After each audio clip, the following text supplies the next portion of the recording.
Okay, folks, it's a little darker now, but I just want to show you what I've done. Again, I'm deeply disappointed that this occurred at all, but so what I've done is taken a Sharpie and I've marked it where the laser is, right down the line.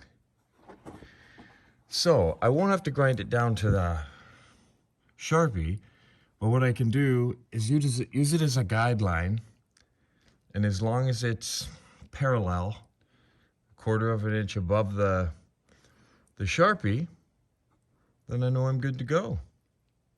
I mean, you know, it looks good from here, doesn't it? But I'm not sure. There are some humps. And like here, we got a good 1/2 inch here. And here, it's like 1/4 inch. So hopefully I won't have to grind forever. But then I got to thinking, geez, I wonder what the rest of the wall is like. I'm pretty sure it's good, but I'm gonna grab the laser and set it up. Also, this step down, wonder what that's like. So maybe I'll rig that up and do that as well. Okay, see that laser finding level. And there it is.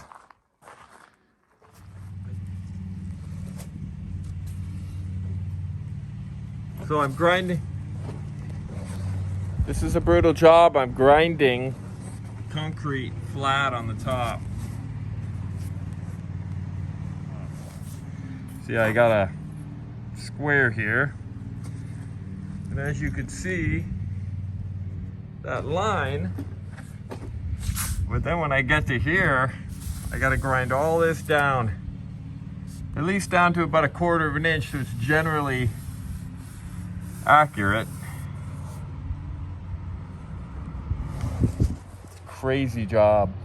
Very dusty, I must say. Okay, so I'm up that ladder grinding away on the top of the wall. So this is a required thing that they want you to. I'm using a Super Roof Repair. Apparently this is the stuff to use. And where the ties come through, you're supposed to putty these or tar them, because if there's any chance of any water leaching through the foundation, this gives it an extra level of sealant. Now it'll also be damp proofed, which means it'll be sprayed as well, but this is an extra layer where those ties came through. This stuff, man, this stuff is nasty. You could destroy anything you want with this stuff. So anyway, there you have it. A nice, easy job, and I deserve it. So I'll show you how all that looks at the end. All right. So that's a pretty weird. It reminds me of the hull of a destroyer. So I got that done, and I got this side I'll do tomorrow. And I got all this done. And then that back side too. So most of it. That's some stinky stuff. Some very nasty stuff.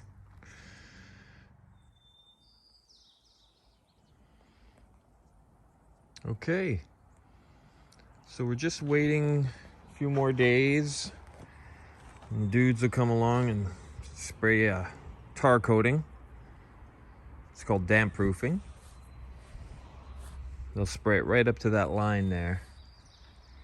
The other day I put some sill plates up on the wall. Pieces of wood there. I covered them with poly so that the rain doesn't warp the wood. And so we're kind of in a holding pattern right now. And then I'll start installing the perimeter drain. all the way around the perimeter. We'll put perf pipe and have a 1% angle on it. I'm not sure yet if it's one constant angle or if there's two angles. Like from that corner, you could have it go down and then grade it down here. I think that'll probably be the case. That way you don't have to start so high. I mean, if you were to start grading it here so that it was constant 1% all the way down, I guess it would have to be quite high to achieve that. I mean, I guess you could do it, but I think it's going to be off that corner, and it's going to be 1% that way, 1% this way, and there'll be two pipes that eventually go into a big sump pit. And I'll explain that a little later on. So, I mean, we're about 9 months in now. Seems like a long time, but I haven't been working on it full time. I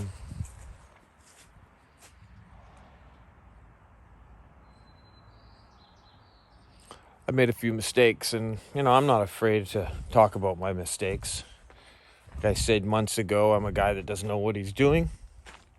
I'm cool with that.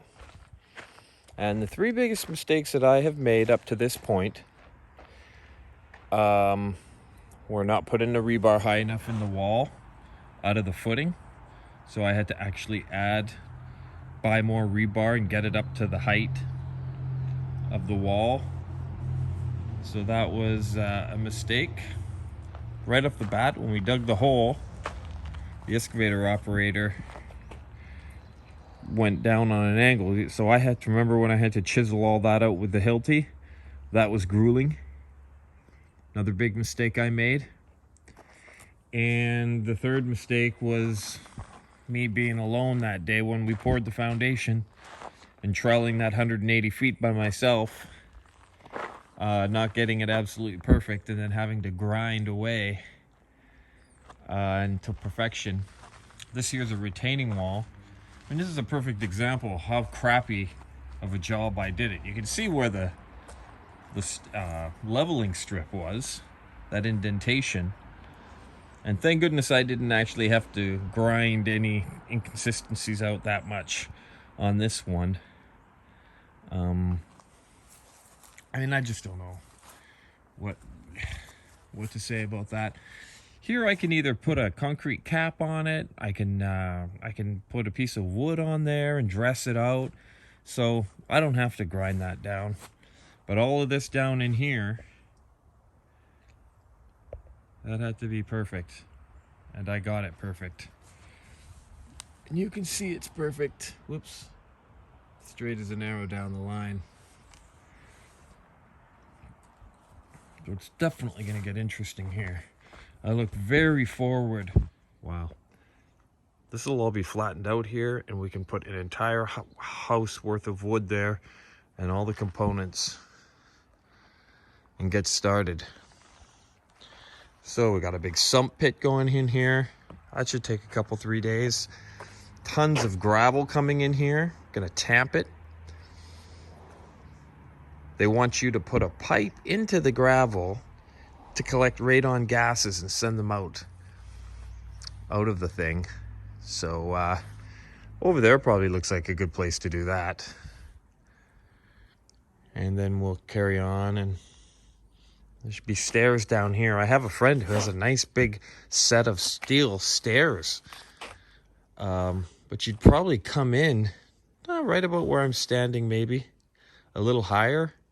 So I don't know how that would work, but I sure like them. Like real steel welded stairs. All that they need is treads. I really like that idea. I'm hoping to be able to use them.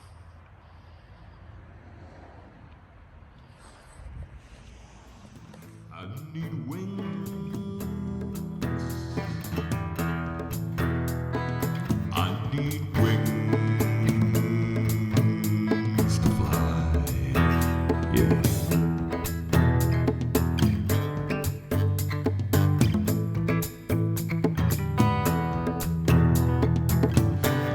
Oh, the travel dawn hordes will rise